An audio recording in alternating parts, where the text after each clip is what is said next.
Welcome to an uplifting dialogue, stories about how the arts powerfully transform life with Susan Brender. This is V for Vitality. This show has been made possible by the support of Plantronics, an endpoint company celebrating 50 years of innovation. I'm Susan Brender, and this is V for Vitality.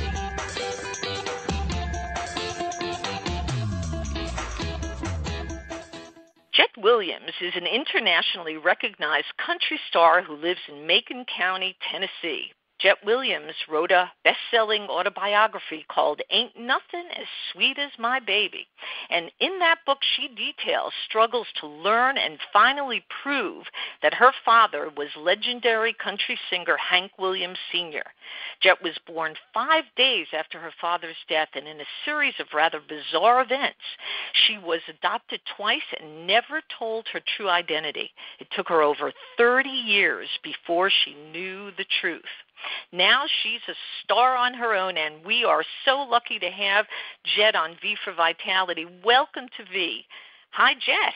Hey, Susan, and thank you for having me. Well, it's my pleasure, and I have to tell the audience that I had just the most amazing experience listening to you sing when you were at a real fabulous rally for Mrs. Romney, and I said to myself, wow, this person is really getting me to stomp my feet and clap my hands.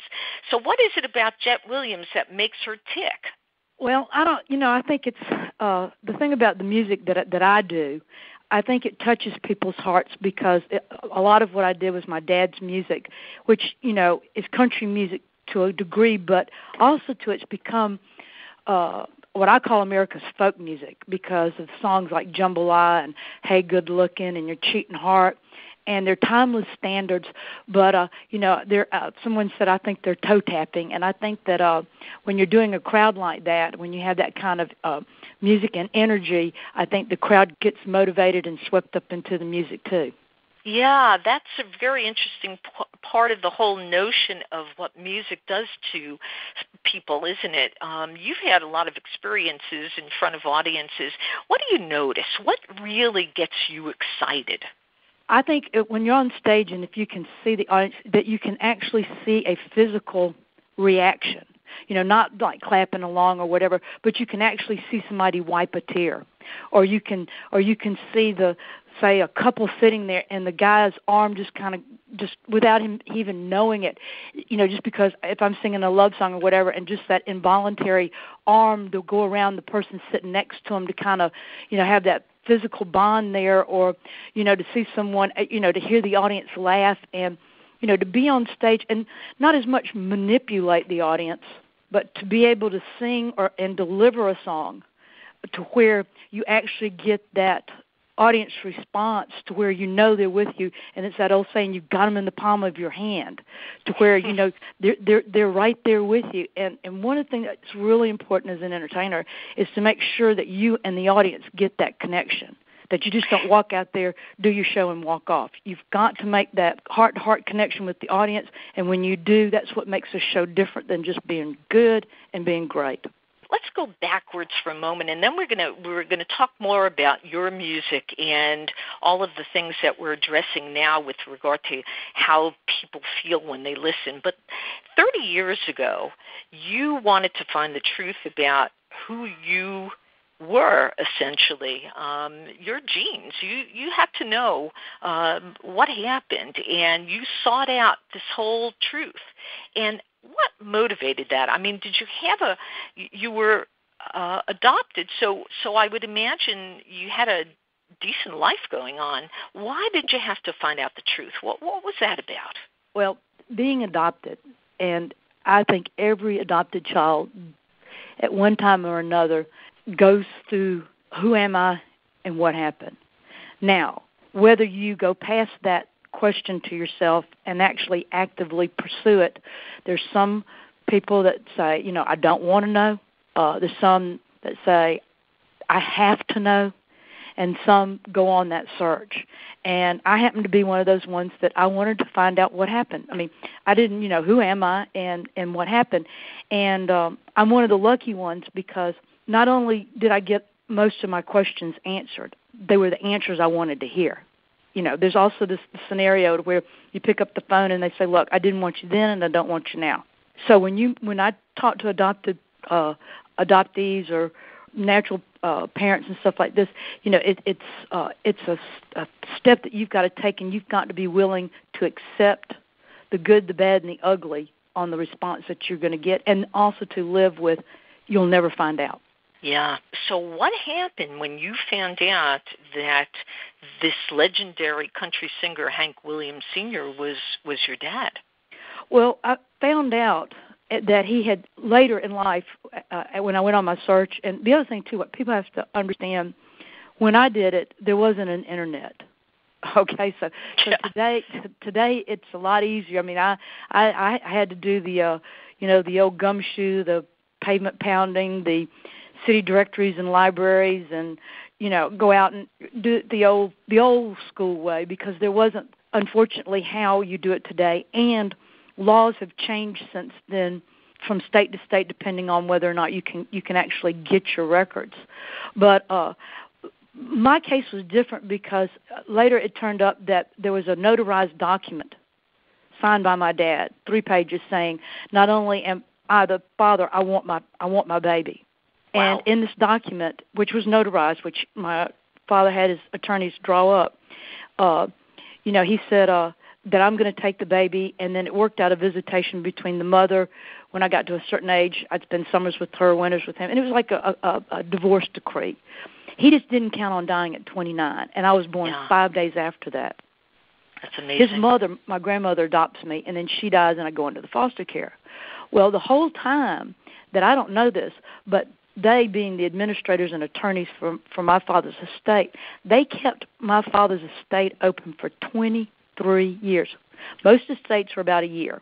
But the reason they kept it open for 23 years was they ran it past my majority and then ran the statute of limitations on me, and half the money was in a trust all those years, and they never notified me, and they said, well, gee, she didn't show up, so she doesn't get anything. And when I made the announcement that I was the daughter got sued, it landed us into the legal courts here in our country. And through discovery, letters and documents were turned over, and one of the letters that sort of really, crystallized the case, it was a letter from the lawyers, from the administrators to the estate and everything, and it says, don't you think we should give her the money and notify her? And the response letter was, absolutely not. We've got her buried. She'll never find out. Let sleeping dogs lie. Wow. And so the courts ruled that the administrators and attorneys for my father's estate always knew who I was. They always knew where I was, and that they had made a conscious business decision that I couldn't find out, that they had buried me through the courts. And see, I had lawyers appointed for me as a minor, but nobody ever told me or my adoptive parents. And what the estate did was, for those 23 years, they used me as what they call a straw man. They say, oh, well, you need to do business and renew these songs. Well, we can't pay that much money because there's another child. So then they'd get a low end, and then when they didn't need me, they wouldn't, they never notified me. So they just used me for their business, and they never thought I could find out. But right does win out. There you go. Now, Jett, here is the thing. There must have been something about your personality. I don't know anything about your dad to suggest, we certainly know his music, and we know he was great, but I don't know, was he a stubborn man? Do we know anything about his personality? I think he wasn't exactly stubborn, but I think that he was driven. And, the other thing, too, is you've got to think about this document that he went to his lawyers and drew up in 1952. Absolutely unheard of the superstar in the country saying, yes, I'm having a child and I'm not married and I want the child and I'm going to take the child.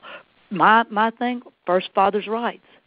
And he stood up. He was responsible for his actions. He was willing to take on the responsibility. He didn't say, here, sweetheart, here's money, bye. I don't know whether it's mine or not. No, absolutely not. He stepped up to the plate, said, absolutely, it's my child, and not only am I going to provide for it, this child is going to live with me. To me, that is a strong person, and it, to me, goes to show you what kind of person he was that he stands up for what he believes in and takes full responsibility and doesn't turn his back and walk away. Yeah, but it also says something for Jett Williams, which is that she's a pretty strong personality and perseverant and persistent, and she doesn't walk away. Well, I tell you, one thing that was the hardest for me, I guess, was, I grew up in Alabama, and I call it like a regular person. Basically, I'm a Girl Scout, and I go to school, and I play volleyball, and and then when you make that announcement, I'm the daughter of Hank Williams. Okay, well, I always said that then you hit the public eye, and it is amazing how the public reacts to things. People, would say, I love you, I hate you. And you think, well, you've never even met me. Either way, right. And they would say the alleged woman claims to be. And then the biggest thing is being, when you step out into that public eye, and yes, you do put yourself there for whatever, but it is really hard when you're not used to having, as much positive ego thing as opposed to the really negative and people calling you names. And like I said, they've never met you. They don't even know the whole story, but they're so quick to give their opinion. And so it was hard to, since I had really never had anybody say anything really negative about me or call me names or whatever, that's really hard when you step up and say, I want to have my say-so, and then all of a sudden you're kind of thrown to the wolves. Yeah, and so here you are, a regular person, as you call yourself, and someone who finds out that they're the daughter of somebody who's legendary, and people are accusing you perhaps of wanting the money more than anything else. That sounds to me like what was happening there. And yet you're a person with your own mind, your own personality, your own desire, and talent. And that is where we now need to talk. So let me tell the audience for a moment that I'm speaking to Jett Williams, who is an internationally recognized country singer and the daughter of the legendary country singer Hank Williams, and this is V for Vitality. So we were talking about your finding out about being the daughter of Hank Williams and being a pretty tough woman on your own who was going to pursue what you need to pursue. Who was your father? And you found out the truth. And the beauty of it was that he really set things straight in his papers before he died at age 29. Now, here's the thing. You wrote a book called Ain't Nothin' As Sweet As My Baby, and that showed that you also had a talent for writing. So let's start with the writing, and then we're going to go into some of the things about the music. So as a writer, what did it make you feel? Why did you want to write this book? Well, I wanted to write the book because it's a lengthy story, the Jett Williams story, and so what I wanted to do was to do an autobiography and be able to share my struggle, because it's really like a David and Goliath. I mean, it's one person standing up against big business, and in the book, it wasn't just between me and Hank Williams Jr. What you had involved were the publishers and all of the copyright holders. So you're talking about Warner Brothers, Opryland, the Auerbachs. I mean, some of the biggest names in country music, because there was so much at stake.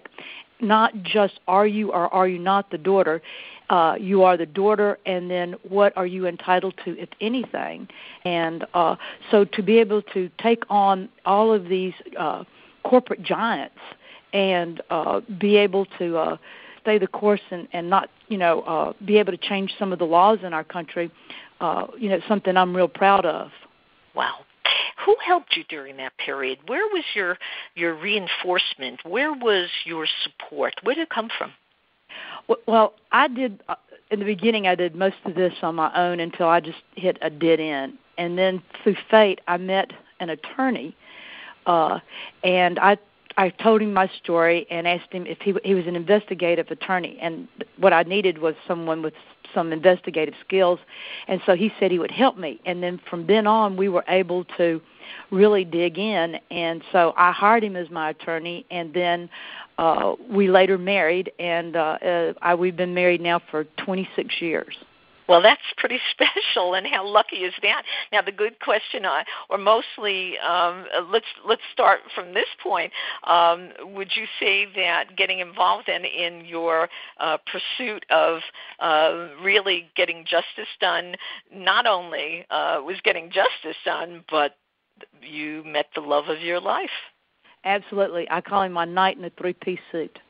And the thing about it is, people would say, well, you're just trying to get as much money as you can. What I maintained and still do, I just wanted to set the record straight. It was easy to beat a dead man and a baby. And my dad didn't sign me away. He signed me to him. And I wanted the world to know what the true story was. And I maintain that my case goes before a jury. If I was to get $1, so be it. If I got $1 million, so be it. The point of the whole thing was to let the world know what truly happened, and whatever fell from that, so be it. There you go. Well, we can't let the audience not know whether or not you won out. We just we don't have to disclose how much you got, but needless to say, were you a winner in this? Absolutely. Not only was I declared the daughter of Hank Williams, I inherited half of the estate and am co-owner with Hank Williams Jr., and we do business for the estate of my dad. I've been able to put out work with Time Life and put out a box set called The Mother's Best, which I got a Grammy nomination for. And I've just been working on another project with them that we just released on my dad that came out this month. And so, I'm real proud to be able to carry on his legacy and share his memory and music with the whole wide world. That's sensational. So let's now get back to where we started with talent and vitality. And so we know that you had a dad who was a singer, and certainly a brother, a stepbrother perhaps, who also is a singer. The question becomes here, where did your talent come from? Do you think you were born with it? Was it something that your dad passed down to you? Oh, absolutely. My adopted parents' musical was turned on the radio. They loved music. I mean, there was always, we had a hi-fi or whatever back then, but I always played the guitar. Neither of my adopted parents played any kind of music instrument or had any, and they didn't have any thing to even want to do that.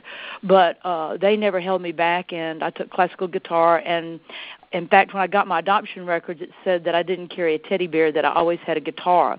And so I have pictures back when I was adopted by my grandmother, which were turned over to me as an adult, and I have a guitar and a cowboy hat on, and I'm 2 years old. And it's just something I've always done, and really kind of ironic is to play the guitar and grow up singing Hank Williams and then find out that guy's your dad. It's kind of ironic, so to speak. But so, I mean, it's been wonderful. And when I started on my professional, I was fortunate enough to meet two of his original band members who played the fiddle and the steel, which are the two most prominent instruments in my dad's music and his recordings. And I toured with them for over 10 years. So I got to have my dad's original band with me, and I still travel the world, but it was a lot of fun to go around the world with Don Helms and Jerry Rivers, who are on those records that people say that they still have. And so that was a real honor to have his band members step up and join in with me. So it seems that you live in a place, Macon County, Tennessee, and that I don't know much about it other than the fact that I would imagine it's a relatively small country area. Is that correct? Yes, it is. It's actually a county outside of Nashville, and in the country we say I live far enough out but close enough in. I can get to Nashville in about an hour. Oh, okay. So you are close to the scene, if you will. Now. Oh, absolutely. Yeah. No, I just live outside of the city, and my husband and I have a farm. And does that, do you sometimes need to be in nature and to see the beauty around you to get away from? Oh, absolutely. Absolutely. And if you come out here and visit us, there's usually some other star that's out here riding a four-wheeler or we're cooking out or writing songs. And so this is kind of a getaway for a lot of the friends in the business that are artists, and that, you know, I've got a cabin and everything, and we just really enjoy the land and get to enjoy each other. So every year it sounds like you have an annual festival, country music festival, and you're part of sponsoring that. Tell us about that. Well, down in Georgiana, Alabama, which is the boyhood home of my dad, they have the Hank Williams Festival, and the proceeds go to maintain his boyhood home, which is a museum. And, you know, I'm real proud of that. Other things that I do, my husband and I give scholarships here in our county because it is a rural county, and we give you can qualify, actually even technical school, because I've always maintained if that kid in the middle got a break, because it seems like we always are looking for the most athletic, either the prettiest, smartest, you know, but it's just that kid right there in the middle that if they just got a scholarship or some help, that would make the difference. And so that's what we've tried to target, is that those kids that you know, maybe they're the ones where the parents lost their job, you know, and they're just right on that cusp to where they don't qualify because the parents maybe make too much or whatever. So we've tried to do that, and I think that's helped in our county a whole lot. And I also am an avid shooter, and I do go to shoots and for charity and do skeet shooting. Well, I think that's part of what I'm hearing in terms of your vitality. I think that it's not only about your music, but that you've taken an interest in helping folks, and part of what might be your legacy is that you care about getting people to feel something about you beyond just the fact that you're the daughter of Hank Williams. Am I right in that? Oh, absolutely. And the thing about it is everybody, all of us, everybody needs to give back, you know? I mean, because we're all blessed in one way or another. And if everybody would just give a little bit back and extend a helping hand, it's just that old saying, this world would be a much better place than for everybody to be, you know, to go into that me zone and, you know, what about me and what does it do for me, you know? Because I truly do believe that one day everybody's going to need help, you know, and so I think if you give a little, you get a lot. So if I would to define Jett Williams on V for Vitality, give me a definition of how I should introduce you the next time we speak. What are you about? I would say if you introduce me the next time, say you're going to talk to a lady who actually gets to do what she loves to do and is having the time of her life. Well, Jett Williams, this has been an absolute joy for me. You are a very special person, and I look forward to hearing you sing. So let our audience know, first, where are you next? Where can they listen to you? Well, probably the next I'm going to be on the Grand Ole Opry in December. Here in Nashville, Tennessee, and I do believe that's on XM Radio. I also have an XM Radio show that airs Fridays and Saturdays on Willie's Roadhouse. They can go on my website, jettwilliams.com, and get information. But you know, the thing about it is, and if they want to order the book, I'd be more than happy. They can place an order, and there's a thing I'll personalize it to you. And they can email me, and you know, I just appreciate your interest, and you know, everybody needs to get up and do something. That's absolutely right. Vitality, V for Vitality, appreciates hearing that, because that's what we're all about, listening to people who've got as much of vitality as Jett Williams. So with that said, let's go out on something. I'll see y'all down the road a bit. How's that? That's great. It's been my pleasure to have Jett Williams on the show, and thank you again. My pleasure. Thank you so much. Great job. This show has been edited by Lisa Giles of IVR Productions, LLC.